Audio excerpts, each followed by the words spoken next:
ages forever. We've been really focused on our Facebook marketing and what we're doing, and plus with our focus on after school and summer camp, there's only certain times that we can do events that make it worth it. Like, for example, for after school, we're invited to each of the Meet the Teacher nights. So we're always at the Meet the Teacher nights for the specific schools we pick up at. But like, it doesn't do us a lot of good to just randomly go to, Tulsa Community Easter egg hunt and advertise after school, because they've already got it, or, the pool of people who might be there versus the pool of people who need it's really small. So, we're sponsoring a big Kid Zone booth at a thing called Honey Fest, which is like, I guess, local honey farmers come out, and it's very, very green. It's very zen. But it's very in line with our clientele, right? So it's like, we're looking for the stay-at-home mom of 3 who is like a millennial-focused mom who really wants to save the bees. We're there. Like that's where we'll pay $1,500 for a booth. So we're looking forward to that. But I was going to ask you if you had any specifics that you want people, that you, Greg, wants to see people do at booths. I mean, I've got mine. Like, I know what we're doing, but I'm sure that it would be helpful, because I know a lot of people are a little scared of booths. Like, they know that it's a great way to do things, but, are they really leaving with new students, or are they just leaving with a hole in their pocket and their Saturday's gone? I've seen both happen. Yeah. Tom Baker is really good at booths, and that's probably one of the biggest things of bringing new students in his school. He does a lot for like school carnivals and things like that. Mm-hmm. He just doesn't try to do prize wheels and big contests. He's more about talking to people and building some rapport and finding some interest. So Tom just has this overall belief that everyone needs some martial arts. The kid's not confident. The kid's too active. This. There's probably something a little off that his martial arts school can help. So he's really good at talking to people. He gives people he talks to, if they have interest, a free month of martial arts, which is pretty big. It's not a contest or anything. It's just a way for him to have an easy outgoing phone call. We had a chance to meet you at the booth this past weekend. I understand your child's looking for self-confidence. You're looking for that too. Our program's great for that. I gave you the pass for the free month, and would like to schedule the first class. Yeah, and schedule a class right at the event, because he will have his calendar and everything. So he does try to schedule things. Yeah. So, give me a second. Give me a second. Hey, Noel.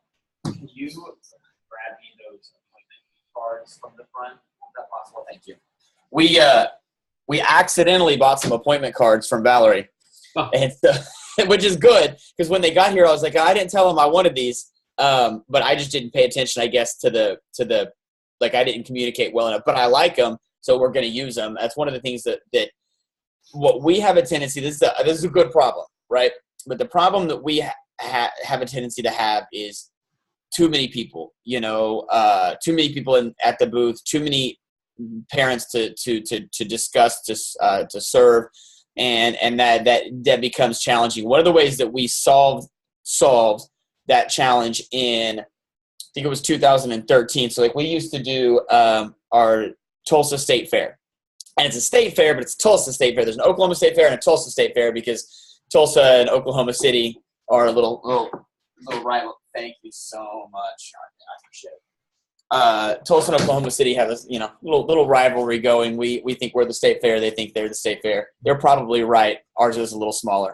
But it brings people from all over. And the very first year we did it was like 2011, I think. And we had a little booth. And of course, I was a one-man show, and I was doing it myself. And I knew, we need to get them into a mass intro. Essentially, that was the goal. Get them into a mass intro, get into the studio, and then sell them on the program. And I did that really well. The second year, I let an employee do it, because I think we had a second kid at that time, I think. Yeah.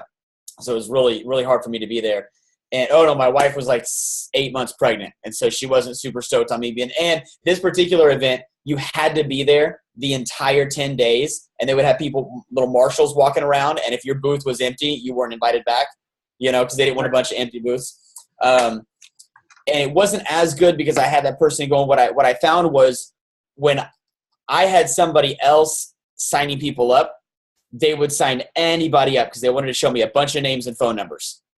But a bunch of people who weren't our right clients. So the next year we went huge. We got a huge booth. We got a HyperTrack out. We had a from one of our old locations, we had a channel letter lit sign, like up top, and we bought lumber from Lowe's and put it up 8 feet up above our thing, and then wired it for like electrical plug. It was crazy. And then what we did there is we sold $20 2 weeks in a uniform. 2 weeks in a uniform for $20. And the number of people, it was amazing, that flipped out $20. Okay, sure, here's $20. And of course, half of them didn't show up. So we didn't have to give them a uniform. We didn't have to deal with them. But we didn't have people going, yeah, I'll sign up for a free class. We had people literally, how many times at those fairs and stuff do you flip out $20? I got a family of 3. I feel like I'm flipping out 20s like they're ones. So that we got, I think, like 120 2-week trials, 2-week paid trials. So that's one way that if you have a huge event and you're like drinking from a fire hose, that you can kind of remedy that issue. Right. One of the things that I did with Efren Valentin in Connecticut, and you probably could do with the Bee Festival or the Honey Festival, he did an apple festival. And what we did is he had rack cards to give out, but one side of the rack card was Grandma's apple pie. And so it was a recipe how to do that. And the back was his thing for his school. So everyone came back, went by, got a recipe for Grandma's apple pie. So I like that. Yeah, it's just kind of neat because everyone's getting it. Tom Baker, I say him and I, we came up with this idea a couple of years ago, and we never fulfilled it. We decided to do a box, like martial arts in a box. So it was like a commodity. Yeah. In the box, they would have a uniform. In the box, they would have a flyer, student create, all kinds of stuff. And you would have all these boxes piled up on your table. And then when people came in, you're actually selling them something like for the $20, but they got a box. And then they would carry that box around. I thought that was a great idea. We just never finished it. Yeah. No, totally. So I did that the first year that I really hardcore did my holiday sale. I did that. We had a gift box, and we put the uniform in it. We put and then of course, as any good martial arts instructor should be able to say, "Hey, Mom, how big is your kid? He's this big. Okay, that's a 2. That's a 1. That's a 0." And then we say, if it's not quite right, we'll get it back. But what I wanted was a kid opening that present under the tree and holy crap, putting it on all wrong and being super excited. And then we would schedule them their first lesson, so that they could come like on January 3rd or, December 28th or whatever. And it's one of the ways that I got new members. It's really hard to get new members on your holiday sale, So with having, a few thousand people on your email list, and then we do a little video. Nowadays with iPhones, it's easy, literally hold the iPhone and hold up the box. Hey, Mom and Dad, we got this super great present. $49 gets you a uniform and a month of karate and a whatever. So.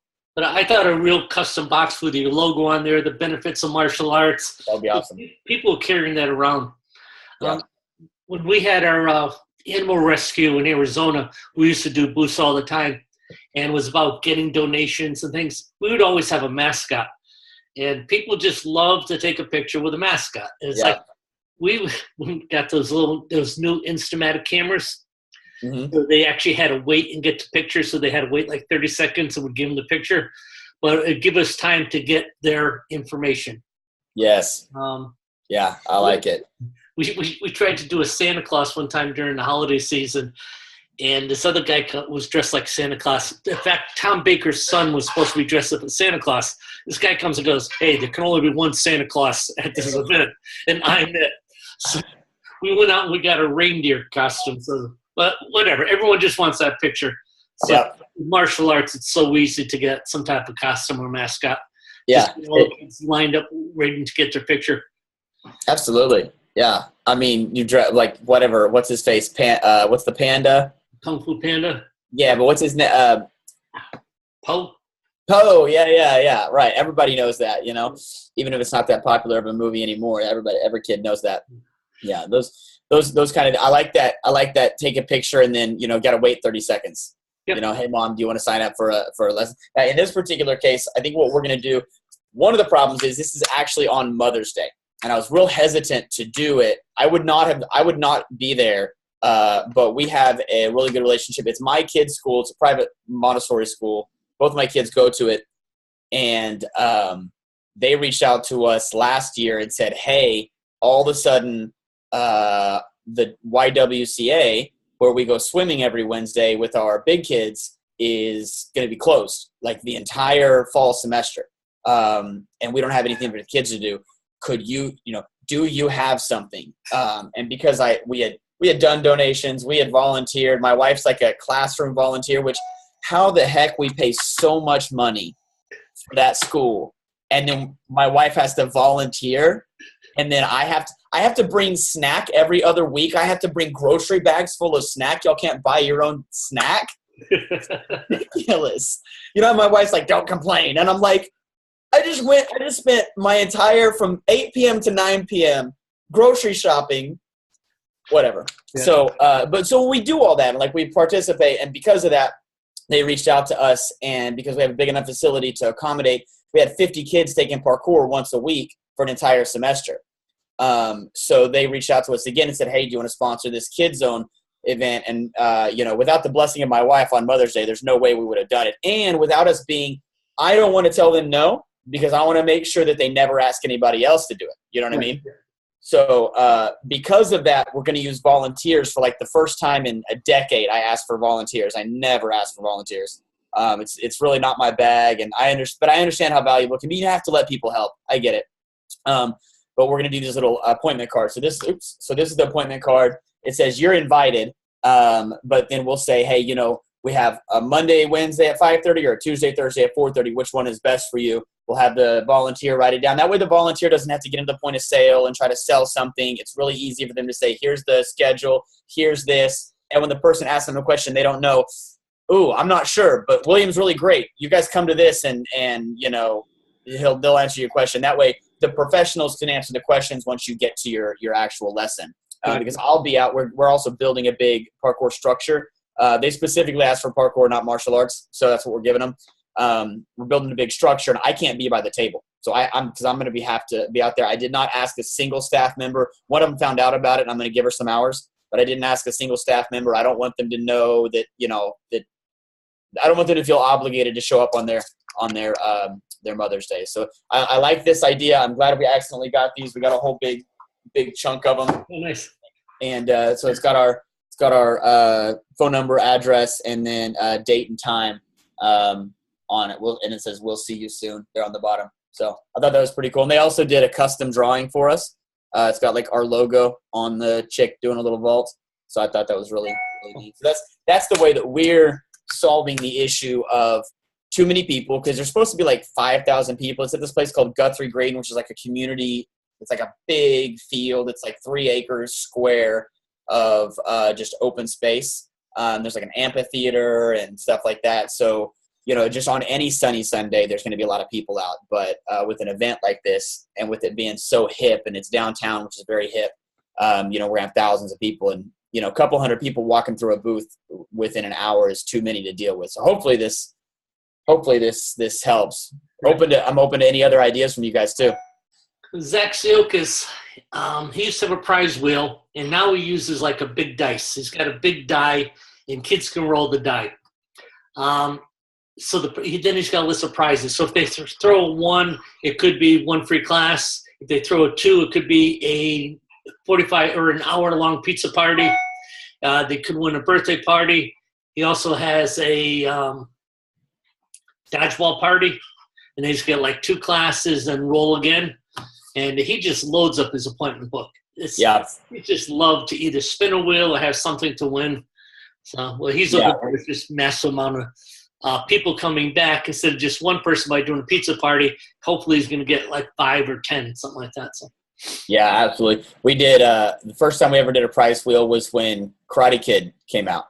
What 2010? We did it, and I don't think they ever would have allowed us in the theater had it not been Karate Kid. And I'm like, hey man, we're the karate people. Don't you want us out here? And we had to build a prize wheel because we couldn't find one to buy. And we put those rubber ninja stars you can get from Asian World of Martial Arts. Anyway, I finally got rid of those. They hit kids in the eye one too many times. I finally threw them away. But our director was like, "Are we keeping these?" A stack of them. And I'm like, "Yeah, no, you can throw them away. You can flip those things." So we screwed a couple of them to the top. So like when they did the thing, it was a ninja star going. I thought that was pretty cool. Oh yeah, very neat. Yeah. I like prize wheels. It's a little involved for a volunteer, know. It also bothers me that people who are not going to get a free birthday party are giving out a free birthday party. You know what I mean? Like if it's a staff member, it doesn't matter. If it's a mom who was thinking about doing a birthday party, I'm about to charge her $400. Yeah. I guess I could give her a free birthday party for doing it. We're giving them a free T-shirt, but yeah. Very cool. Anyone have any comments about successful promotional booths and how you deal with a lot of people?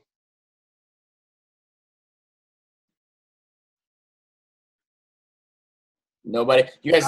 I could Hey just guys, tell we you. had one time where we did took styrofoam, the insulation styrofoam, cut it into rebreakable board size pieces, put our logo on the back as they broke the styrofoam. Gave them 2 weeks free. So they broke a board.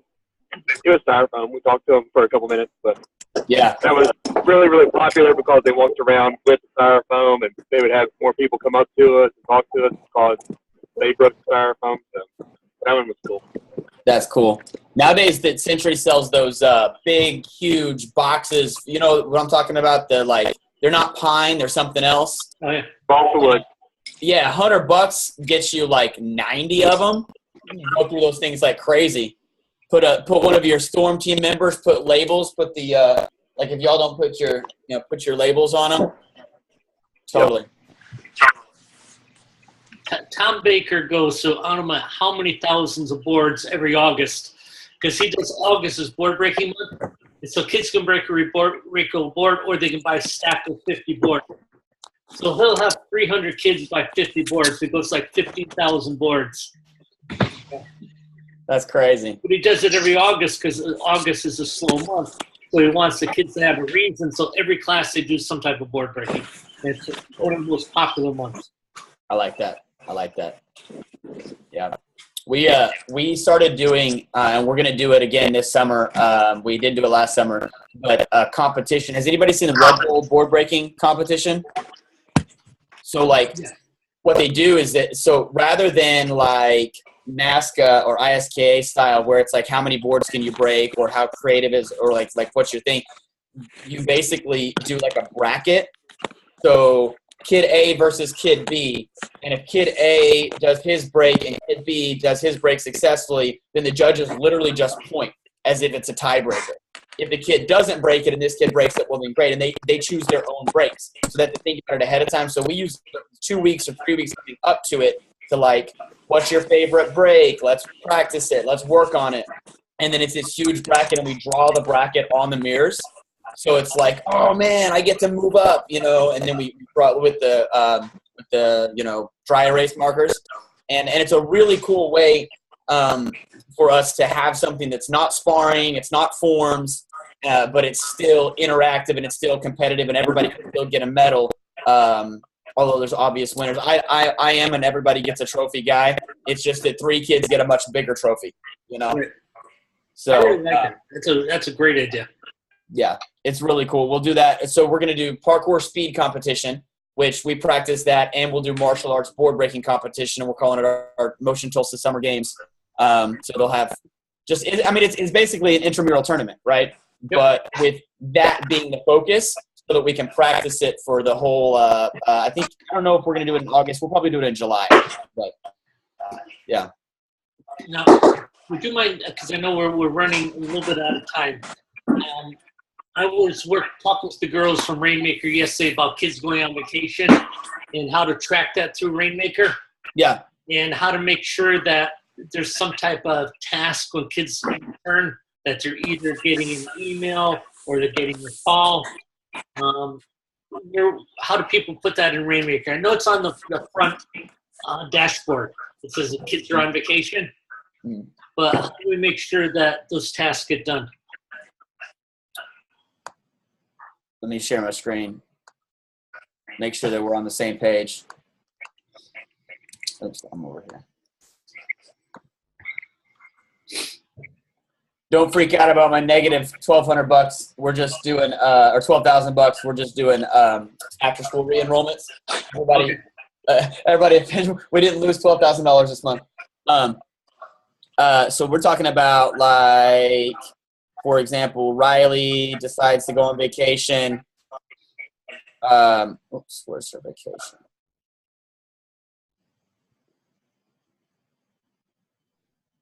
So here's the vacation log. That's what we're talking about? Yes. How'd you get there?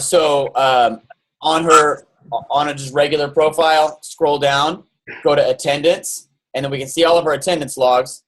But then we go and of course, attendance, I really like this. Nowadays we can view all the attendance, last 30 days, last 60, last 3 years, whatever.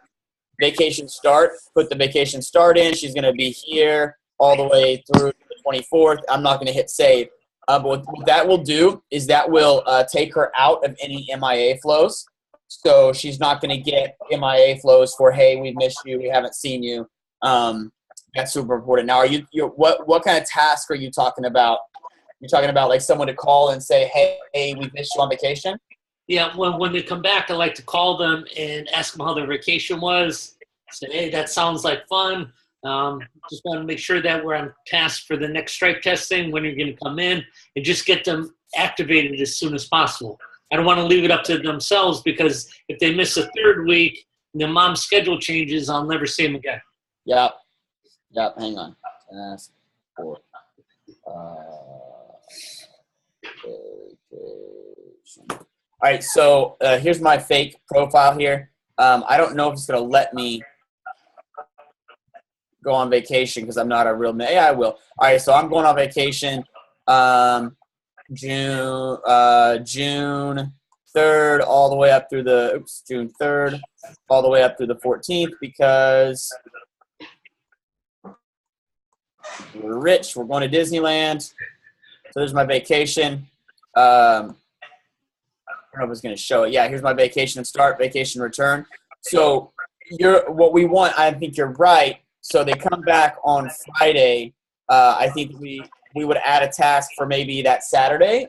Yes. Right? Okay. So then what you would do is add a manual task. So I don't think that there's a way. I will ask. I don't think there's a way to automate it. And honestly, it probably shouldn't be automated. You guys know that I love automation. I think that we should automate the reminder to do the actual manual work. So we'll add a task, and the follow-up due date in this case will be the 15th. I'll assign it to Julia, and I'll say, call this fake profile because they're back from Disneyland. That task is going to pop up on the 15th on Julia's dashboard. So on June 15th, she's going to go, what the hell is this? What is this? What is this fake thing? Does that make sense? Yeah. Cool. You know, I know you just put in Disney, but I thought that was actually a pretty cool idea. So if I was going to call her and ask her about her vacation, she knows that I remembered she went to Disney World, and that's going to start a good conversation to get her back in. Absolutely. Yeah. I mean, because like everybody knows that my MIA email is automated. It says, hey, Johnny, haven't seen you in a while.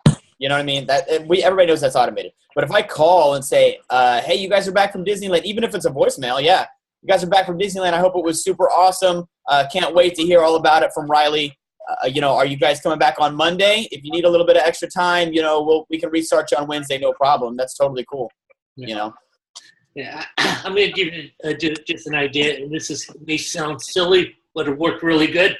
We had a whole bunch of like ninja dolls, and the kids could bring their ninja buddy on vacation with them. So we had like 20 ninjas, and the whole idea was they were supposed to take pictures. We had pictures like a dad on a boat holding the Ninja doll. We're having fun on vacation. But the kids had to return it after vacation. So it was just another way to, one, get a lot of free publicity on Facebook because everyone's putting their picture with them and their Ninja doll. And then the kids had to bring it back because other kids would sign it out for their vacation. I love it. I love it. It was crazy to see parents doing it because they'll all be out at some kind of cookout and they see the Ninja doll at the picnic table. So it was pretty funny. I love it. No, that's really cool. Cool. Thanks for the tips. I always get tips from you guys as well. Hopefully I gave you some. I like I really like the $20 at a fair. I really like that $20. We haven't done it since then, honestly, because we had too many people and our hyper track smelled like corn dogs for 5 years afterwards. It's still, when we unroll it, it still smells a little like grease. Yeah. So we haven't been back, but nice. Yeah, cool. All right, sir. Thanks very much as always. Great job. Good seeing you. Bye. Everyone have a great day.